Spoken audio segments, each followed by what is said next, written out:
இன்றைக்கான ஸ்டோரியை பார்த்துடலாமா? ஒரு பணக்காரர் இருக்கார். அவருக்கு வந்து மன நிம்மதியே இல்லை. ஊர் ஊராக தேடி ஒவ்வொரு சாமியாரையுமே சந்தித்து மன நிம்மதிக்கு என்ன பண்ணுறதுன்னு கேட்குறாரு. எதுவுமே பலன் இல்லாமல் போகுது.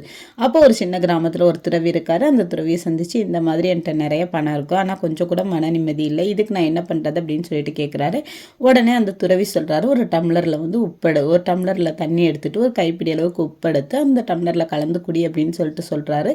அவருமே குடிக்கிறாரு. குடிச்சிட்டு தண்ணி எப்படி இருக்குது அப்படின்னு கேட்டார். ரொம்பவே உப்பாக இருக்குது அப்படின்னு சொல்கிறாரு. திரும்ப மறுபடியும் அதே அளவுக்கு உப்பு எடுத்து பெரிய குளத்துல போட்டுட்டு இப்போ இந்த தண்ணி எடுத்து குடின்னு சொல்கிறாரு. அவருமே குடிக்கிறாரு. குடிச்சிட்டு இந்த தண்ணி எப்படி இருக்குது அப்படின்னு கேட்குறாரு.